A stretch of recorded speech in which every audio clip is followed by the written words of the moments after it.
Namo tassa bhagavato arahato samma sambuddhassa. Namo tassa bhagavato arahato samma sambuddhassa. Namo tassa bhagavato arahato samma sambuddhassa. Buddhang saranang gacchami. Dhammang saranang gacchami.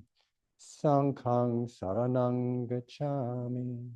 Dutiyampi Buddhang saranang gacchami. Dutiyampi Dhammang saranang gacchami.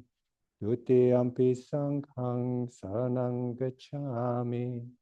Tatiyampi Buddhang saranang gacchami. Tatiyampi Dhammang saranang gacchami. Tatiyampi Sanghang saranang gacchami.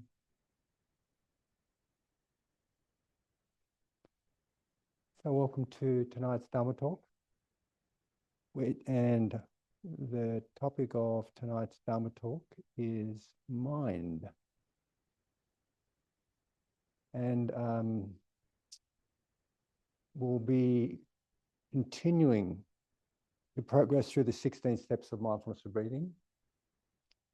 And last night we talked about the 7th and 8th step of mindfulness of breathing. And today we practice these steps, and we actually went up to step 9, which is what the main topic of tonight's talk is about. And just a reminder that these steps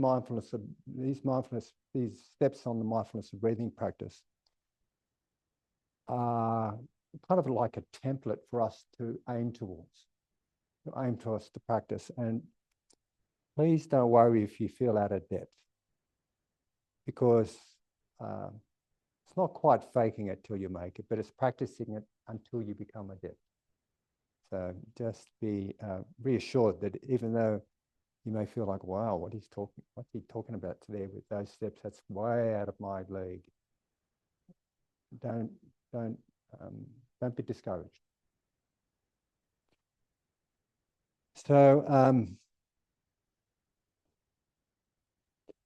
when we are aware of mental activity and don't feed into it with unwise attention, this is coming back to today, it begins to calm down.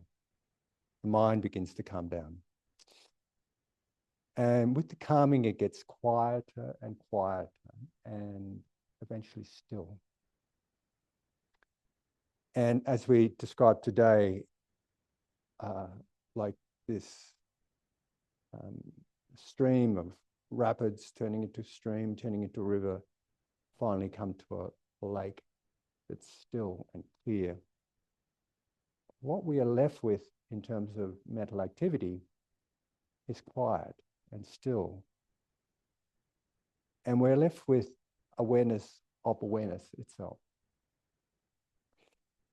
As mentioned last night, or actually as mentioned today, Alan Wallace described with settling the mind as natural state. Mental activities settle, and we arrive at our natural state of the mind, which is uncluttered, naked. We experience the mind, or we experience mind as bare and naked and free from activity. And this experience can be profound. This third tetrad, which is what we're talking about tonight, represents the third establishment of mindfulness. And also in the 7 factors of awakening, the third tetrad as a whole, it represents this. In the 7 factors of awakening, it represents the factors of concentration in the 11th step and equanimity in the 12th step. And that's where we finish. We finished those 7 factors of awakening and how they're correlating with the various steps at this third tetrad. We finished that at the 12th step. So here are the steps of the third tetrad. One trains experiencing mind, I shall breathe in. One trains experiencing mind, I shall breathe out. One trains gladdening mind, I shall breathe in. One trains gladdening mind, I shall breathe out. One trains concentrating mind, I shall breathe in. One trains concentrating mind, I shall breathe out. One trains liberating the mind, I shall breathe in. One trains liberating the mind, I shall breathe out. So tonight we'll be mostly addressing the ninth step, which is experiencing mind. And we'll also make reference to the 10th and the 11th step, if we've got time. I've got it in my notes that if we've got 10 minutes left before I need to stop down, I can talk about the 10th and 11th step. So we will look at step 12, liberating the mind, tomorrow night. So what is it that is the mind that we are experiencing and becoming aware of? And there's a few different ways to understand mind in early Buddhism. Sometimes it's understood as chitta, which translates as heart mind, that which experiences things. Sometimes it's understood as manas, which is like cognizing and logical thinking. And sometimes it's referred to as, it's considered as synonymous with consciousness. And that's the way I'd like to talk about it tonight. And there's a lot been written and said about consciousness. Tomes have been written about consciousness. However, in early Buddhism and in Theravada Buddhism, it's quite simple. Consciousness refers to the knowing of experience, that which knows. And often this knowing is reified as our core sense of self. Like, if we talk about this experience of self, we think, deep inside there's this knowing, and that's who I really, really am. I'm really this knowing. However, in Buddhism, it's impermanent and not a lasting thing, and therefore we can't ascribe a lasting self to it. What consciousness knows is something called name and form, or nama and rupa in Pali. More specifically, there's a relationship between name and form and consciousness. That is, consciousness, nama and rupa, or name and form, and consciousness are both dependent on each other for their arising. And I'll explain what name and form are in a few moments, or a few minutes actually. But for the moment, I'd like to talk about what we mean by this coming together of consciousness, this coming together of name and form and its dependence on consciousness. So when we're talking about consciousness, there's 6 consciousnesses. There's 6 types of consciousness. Consciousness of sight, sound, smell, touching. Consciousness of seeing, hearing, smelling, tasting, somatic touching, and mind, as I talked about. I think we talked about it in the discussion this morning. And here, mind is considered as a sense, as I mentioned this morning. So we can have consciousness of mind. And consciousness arises when there's a meeting of the sense door and the object of the sense. I began explaining this morning as well. But when consciousness is considered as mind, it is conscious of nama and rupa, name and form, as well as consciousness of consciousness. It can become conscious of itself. It can become aware of itself. So It's useful to know what name and form are so that we can get a clear idea of how we can rest in consciousness, or awareness of awareness, or knowing. This knowing aspect of our mind.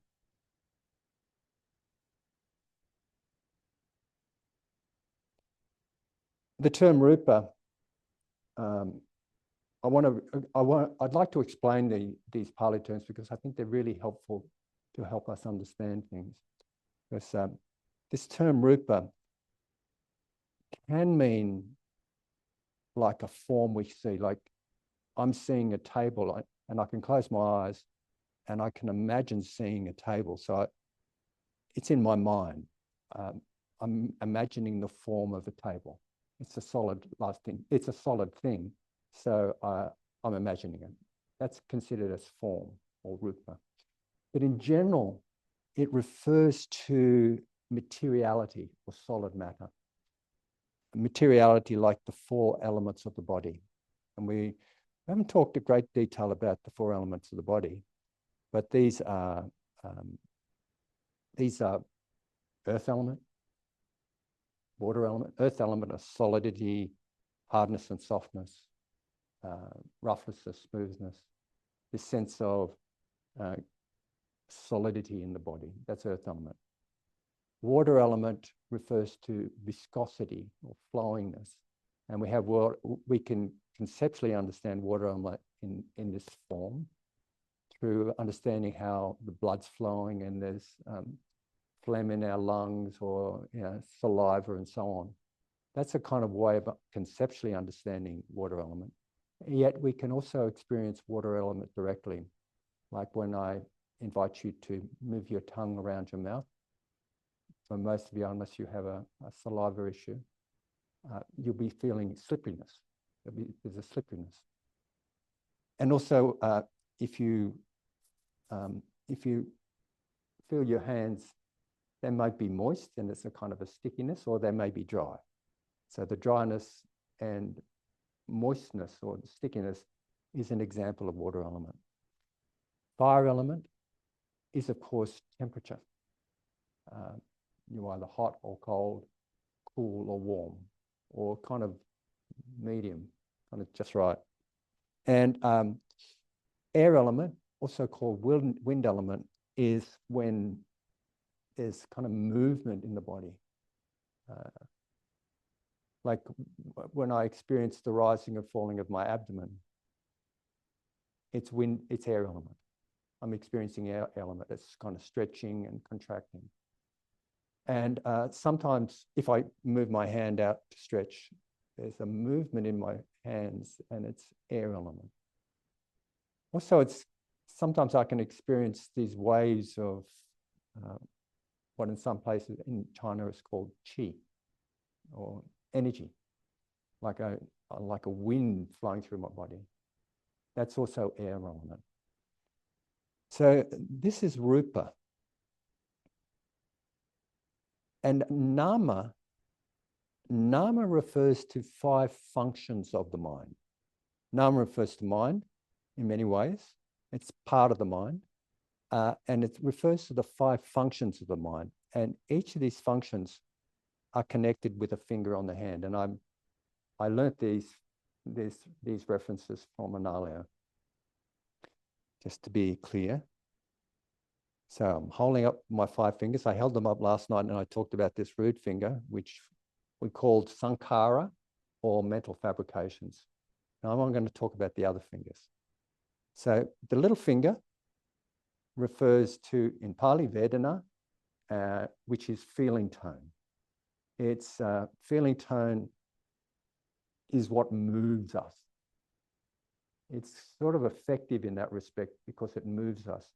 It either moves us towards an object because we're attracted to it and it's pleasant, because it's pleasant and we're attracted to it, or we move away from it because it's unpleasant. And if it's neither pleasant or unpleasant, we're not sure what we're doing. It refers to this feeling tone. It's very important but it's often underestimated, like our little finger is underestimated in grasping things. We often think, oh, it's not doing much, but it's actually doing a lot of things. So this little finger refers to this quality of feeling tone, whether something's pleasant, unpleasant, or neither. This next finger, I think this is the ring finger. I'm not sure. I've never worn rings, and my partner doesn't have a ring. It refers to perceptions. Sometimes it's called concepts. And I've mentioned a little bit about perceptions. In Pali, sanya. And perceptions are the way we recognize things, the way we perceive things. And we need perceptions to function in the world. We've needed them to function as a human, but often our perceptions are incorrect and they color our experience. Our perceptions will often put an overlay onto experience, misperceiving it.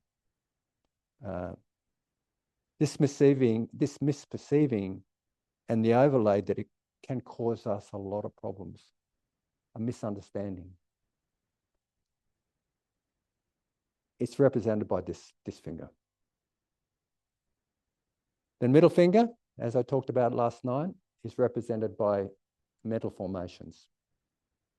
In Pali again, sankhara.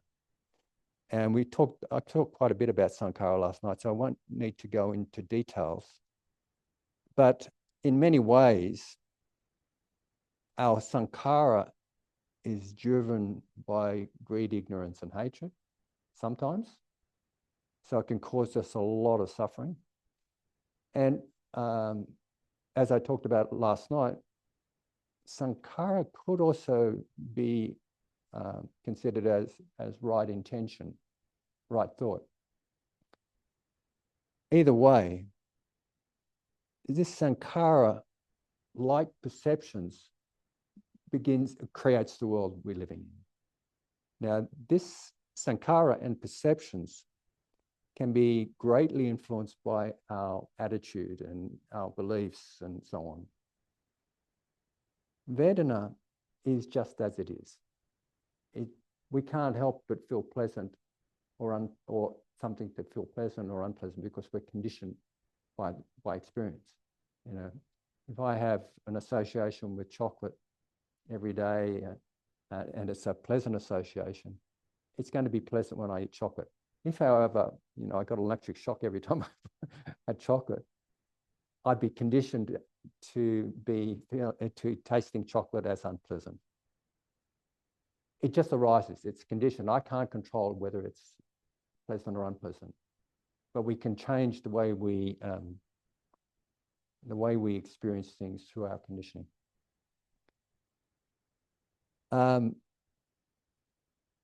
This pointing finger, it points to things. And in this respect, it refers to contact. And we're pointing to where we experience something. Like yesterday, or was it last night? I spoke about how when we have a sense perceptor, like ear, and a sense object, such as sound, and the coming together that is where we experience that is where it touches us is contact. It touches us in our ear. And the coming together of the sense perceptor, such as ear, the sense door of hearing, and the sense of hearing, the coming together of that and contact produces consciousness.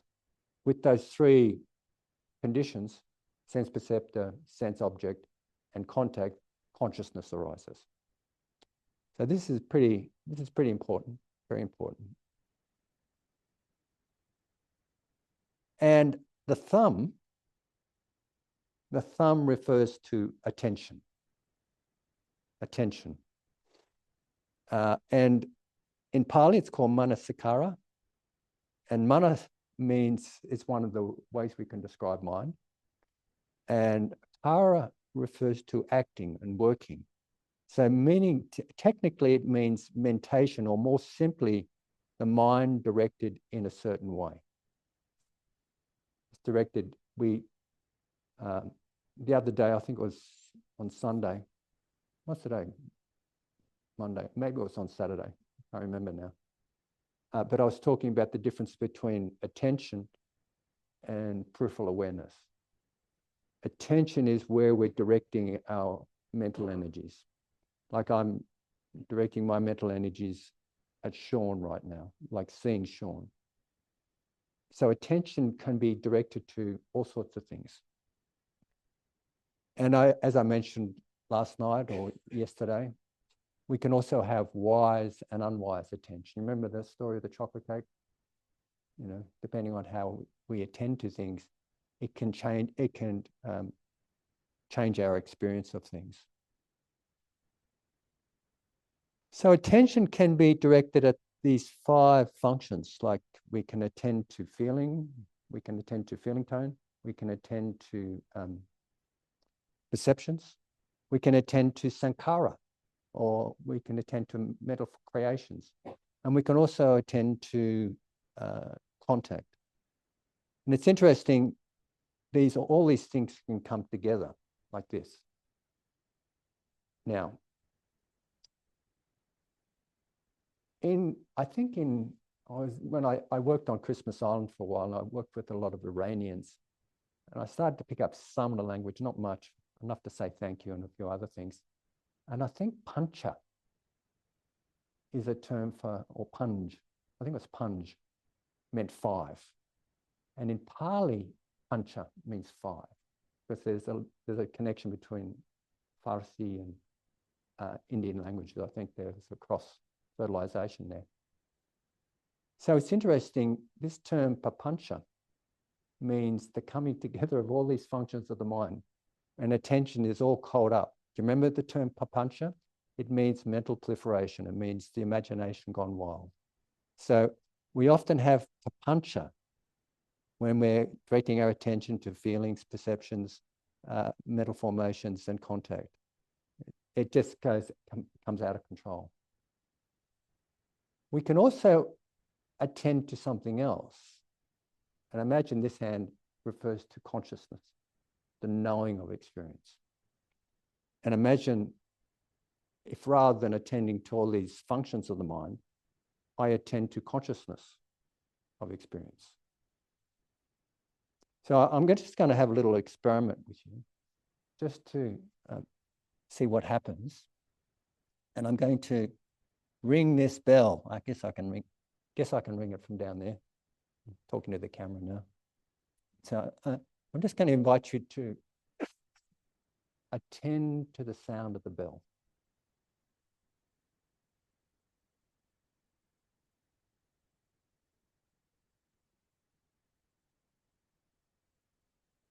I'll do it again.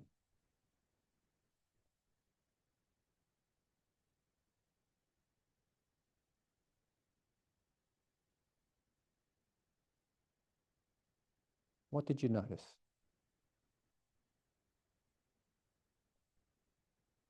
Was it calming? Big one? It changed a lot, yeah. I saw Paul nod. Was it calming, Paul? Was. So, I think when in meditation facilities, they often ring bells. And I think it's interesting because people listen to the sound of the bell and it's calming. Often it's calming. It's because we're attending to sound consciousness or hearing consciousness rather than, getting caught up in our thinking patterns. For a moment, there's a bit of quietude. So we can attend to hearing consciousness, seeing consciousness, smelling consciousness, taste consciousness, bodily sensation consciousness, and also mind, consciousness itself. And I know that, when I meditate, I'll often invite other people to meditate, and I'll say, drop out of your head into your body. And that's somewhat calming. It centers us. It brings us into the moment rather than being caught up in our heads, proliferating about all sorts of things. So what we can do with our experience, we can do a kind of U-turn on consciousness. Like right now you're looking at me and you're attending to myself and what I'm talking about. It is possible also to do a U-turn rather than sending your mind out there to be aware of experiences in the external world. You can do a U-turn to be aware of consciousness itself. And what this does is that it tends to short circuit papancha and worry and rumination and obsessive thinking and more. And it tends to short circuit the creation of lots of dukkha, because when we get caught up in papancha, or when we get caught up in mental proliferations and so on, we create all sorts of things. So it also gives us a way to begin to experience mind or consciousness. And that's the 9th step. So just to focus on this step, one trains experiencing mind, I shall breathe in. One trains experiencing mind, I shall breathe out. And sometimes this experiencing of mind is naked and unperturbed by mental activity. Sometimes it's called pure awareness, or realizing the nature of the mind. The nature of the mind free from all the stuff that we put into it. And often it's considered a significant step on the path to awakening. As we're talking about this morning with Susie, we're discussing this. And there's several strategies to be aware of awareness, or to have the direct experience of mind as such, when it is unperturbed by mental activity and resting in itself. I mentioned I went on a retreat with Alan Wallace. I've been on a few retreats with Alan Wallace. And this one, I think I told you about the other night, was in Thailand. It was a 2-month retreat. And it was called Shamatha and the 4 Immeasurables retreat. Shamatha meaning, of course, serenity or tranquility meditation. And the 4 immeasurables means, that's another way of describing the 4 divine abodes. They're immeasurable because they're boundless. So I went on this retreat, and I mentioned that there were 5 objects of our serenity meditation, 5 objects of our attention. And 5 serenity objects. In other words, we were gathering our attention and focusing on these objects, which is one way we can describe serenity. You remember that spectrum I spoke about, where if we're inclining towards serenity and absorption, it's down this concentration end of the spectrum. And if we're inclining to insight, it's more at the mindfulness end of the spectrum and more in line with inquiry. So we're coming back down to the serenity end of the spectrum, and it's all about absorption. So we were practicing, in this practice, we practiced mindfulness of whole body, emphasizing relaxation, mindfulness of, with breathing, mindfulness of our abdomen as it rose and fall, abdominal breathing, with an emphasis on focus and concentration, and mindfulness of the breathing at the nose tip with an emphasis on vividness. If any of you those of you who are on this, were here for the relaxation after the exercises on, I think it was on Saturday I did this. I invited you to be aware of your whole body expanding, contracting, and relaxing. Then I invited you to be aware of your abdomen rising and falling and emphasizing concentration. Then I invited you to be aware of your nose tip and just be aware of the sensations. And rather than just rather than a nose experiencing breathing, I invited you to be aware of just the sensations in a refined way, with vividness. So these are the first three. The fourth object of meditation was called settling the mind in its natural state, which we did this morning. And it was called a serenity meditation because the priority of our intention was on mentality, like mental objects, mental activities, things that arose in the mind, objects of the mind. So, and this morning I said this particular meditation, Alan Wallace described it as being on the cusp of serenity and insight.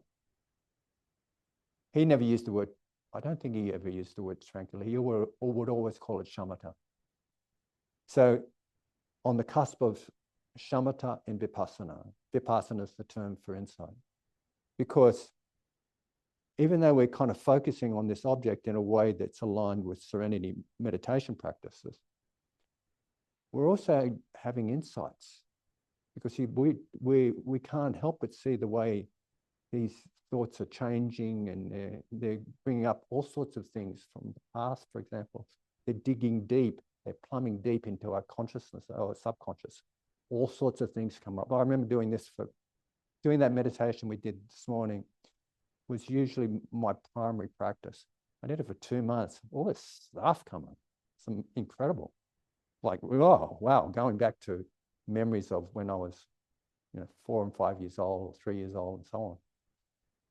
Anyway, the fifth object of serenity was awareness. And I think this correlates with this ninth step of mindfulness of breathing. And when I first tried doing this, it was kind of tricky. It was kind of like I was endeavoring to kind of bring consciousness into as an object out there. It's like putting two mirrors together. You know how you put two mirrors together and you get this kind of infinite space, but it's like two mirrors. And it was really kind of, well, what's going on here? How can I practice this? And then I remembered this thing that U Pandita was talking about when I did a retreat with U Pandita in 1987, I think. Yeah, in 1987. And this is the retreat I was talking about before, when Stephen Smith was there, Joseph Goldstein was there, Sharon Shalsberg was there, John Hale was there. All these people, these practitioners. But I remember U Pandita kind of giving us a riddle. He said, what is it that doesn't, when you don't go out there for anything, but also you don't go inside? When you're neither putting your attention out there on an object or going inside internally for an object. What is that? It was kind of a riddle. And I couldn't quite get it. But I remembered this on this retreat. And I realized that it's actually just resting in awareness, like being in awareness. You're not doing anything. You're just being, and you're aware of that. And that's how I work with this. So again, this is a really powerful practice, to just be present. It's easy to slip off, but it's just kind of this resting in awareness. And what happens, you become aware of awareness itself. And everything else just kind of fiddles away, and there's a clarity, and there's a stillness. So, coming back to the 16 steps of Anapanasati, the 9th step involves arriving at awareness itself, or just mind. as it is. And Analia describes this as kind of bare and naked, luminous, bright, and clear.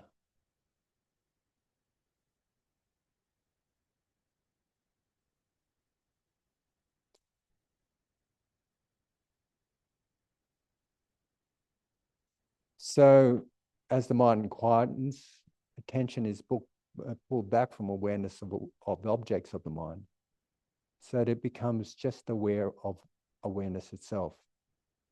It's like attention is turned into the knowing rather than the objects out there. And it is as if, as I've mentioned, as if the mind is naked, pure, or just knowing. And internally, it can be experienced as one is going deeply into the center of one's heart, wide and still. And externally, it could be experienced in the world like the world is just one's mind, like it's all mind. Everything is just mind. And it's experienced as a reduction of the subject-object bifurcation. And what I mean by that is there's a reduction, or there's a merging of the subject and object to become just non-dual, like a non-dual experience. There's just this, just one, a kind of a oneness. And we can take this meditation off the cushion into life, where we are clear and present, and all is just mind, or consciousness boundless.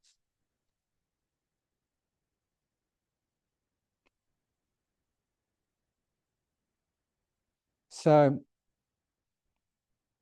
its experience is quite profound, I think, and there's many, I think Advaita practice talk about this a lot. I think some people experience it as full awakening. Maybe they do, maybe it is full awakening, I'm not sure. But as I was saying this morning, it's only the 9th step. And why did the Buddha make it just the 9th step and not make it the 16th step? And it's because there's more to go. And I'm just reading my notes now, and it says, if there's less than 10 minutes, finish here. But there's more than 10 minutes, so I'll go on. So even if we can have an inkling of experiencing the mind as it is, naked and bare, still and quiet, it is freeing. I mean, even just an inkling, like a taste of it. And it gives rise to gladness. Gladness, here we go. This is interesting. I've talked about gladness before. Can you remember when I was talking about samadhi, when I was going over time? I kind of raced through these things. And I was looking at the clock. It's an hour already. Oh no, I better finish up. But I had another 10 minutes. I thought, hang in there for 10 minutes. I'll give you some more things about, more information about serenity. So it gives rise to gladness. And if you can remember when we talked about the second tetrad, though it's not mentioned in the suttas, in the Anapanasati Sutta, I did mention how gladness can give rise to joy. Joy can give rise to tranquility. Tranquility can give rise to happiness. Happiness can give rise to concentration. So this gladness then, and also I'm going to repeat it now, could be considered as spiritual pleasure. And when we're practicing, say, inclining towards the jhanas, Lee Brasington suggests that we attend to pleasant experiences.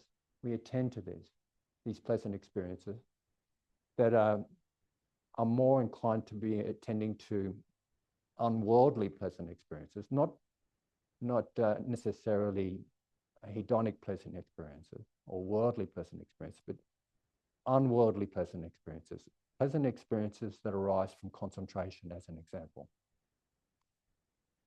And I don't know if I've mentioned it here or not, but I think I did mention it here. At the end of the Buddha's 6 years of self-mortification, he asked himself, he remembered the time when he was entering the first jhana as a child, and he said to himself, why am I afraid of pleasure? Why am I afraid of this type of pleasure? This type of pleasure is not the same as the sort of pleasure that feeds into craving. This sort of pleasure can be a tool for us to cultivate jhanas, and jhanas can be a way to awakening. So, even though he didn't mention it in that first section, in the between the fourth step and the fifth step, the fourth step being relaxation, and the fifth step being joy, he didn't mention it there. But here he's mentioning gladness again. But it's interesting because gladness in Pali refers to, is pamoja. The word is pamoja. But here he's not saying pamoja, he's saying abhi pamoja. Abhi, when you translate that, it means superior or advanced. So it's superior gladness. What's that? The way I understand it, it is a kind of awe, a kind of really superior, uplifted feeling, experience, a superior gladness. Like when you experience mind as it is, even to the extent that we can do it here on, a 6-day retreat, when we can experience that, to the extent we can experience it,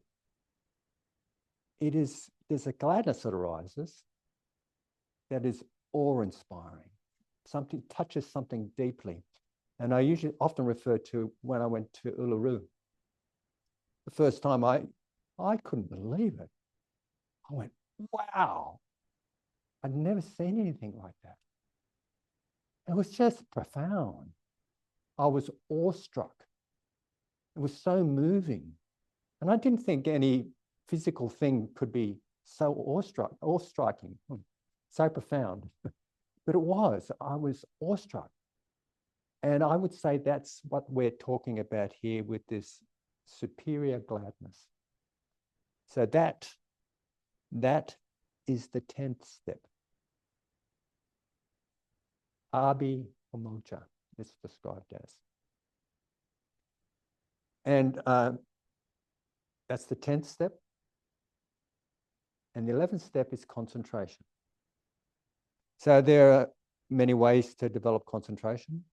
And I've mentioned just now and repeatedly through this retreat that gladness can give rise to joy, can give rise to happiness, can joy give rise to tranquility, give rise to happiness and concentration. So what we seeing here is there's this sequencing between these steps. We have experiencing mind gives rise to an awesome gladness, superior gladness, and that can give rise to a superior concentration, a deeper concentration, a deeper samadhi. So there's many ways to cultivate concentration, and it's usually considered as unified attention. And the other night, I quickly talked about the 5 jhana factors, which are almost instructive. These are jhana factors, are factors that are occurring in jhanas. To whatever level you want to consider a jhana, how deep a jhana needs to be for it to be called a jhana. I think one translation of jhana is just to meditate, basically. So to whatever level is relevant for you, there are 5 factors involved, and I'll just repeat these factors, and you might remember them. Initial attention. Remember, bring your mind to something. Bring your mind to like I'm looking at Sean. I hope you don't mind me picking on you, Sean. I'm looking at Sean, initial attention, and my mind might go off, and I come back. I keep placing it there, like I'm paddling on the surfboard, placing it there. And then it turns to sustained attention. I can really get it absorbed into looking at the face of Sean. It's really lovely looking at the face of Sean. He has a lovely smile. I hope you don't mind me saying that. And then what happens when there's initial attention, sustained attention, piety or joy arises. And then with joy, happiness arises. And then with happiness, the mind is brightened up and concentration arises. That's often the way it's considered. And Analia talks about it in a beautiful way. By the way, this isn't forced. This isn't like, oh, I'm going to struggle. I'm going to concentrate on this until this jhana arises. It's not like that. It's more of a letting go.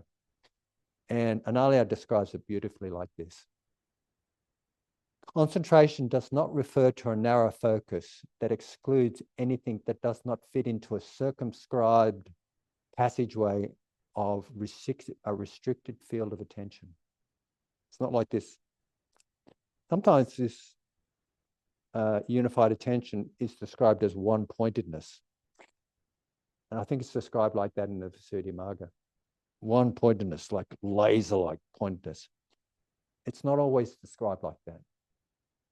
Instead, concentration carries a flavor of a natural converging, a coming together in an effortless unification of the mind that rests within itself, composed and at ease.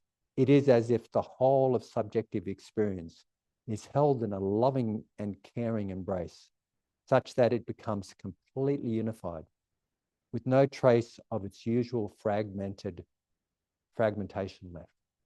Often the unconcentrated mind is talked about as one time it's described as a fish out of water flapping around, kind of scattered and all over the place.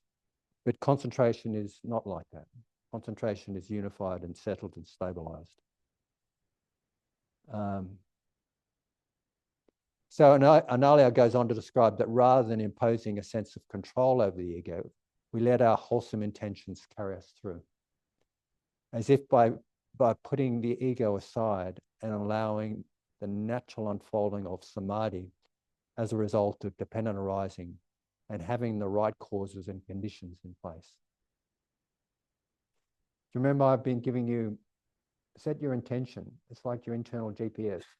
When you're getting to this level, it's like you're no longer trying to remember what you're doing. It's just happening. And it's based on setting your direction from the beginning. And it's like there's egos out of the road and you just kind of falling into place. Things are unfolding naturally and organically without this ego saying, no, you've got to do this. No, you've got to do that. So, and I'll just again quote Analia. Concentration is very much the result of non-interference, of giving up the sense of being in control and thereby allowing the progression of practice to result in the mind becoming effortlessly composed and unified, settling within and at ease. And at this point in the practice, those who are visual types, they may have a sense of luminosity, or what's sometimes called a nimitta, or a sign of deep concentration as light. And sometimes practitioners experience signs of concentration in other ways, like perceiving stillness and silence. And sometimes practitioners choose to dwell in this absorption. Regardless, there is a stillness, quietude, a coming together of attention, and a feeling of liberation, albeit temporary. Samadhi naturally arises when their hindrances are put at bay. So I think that's enough for tonight. Thank you for your wise attention, and may we all be free.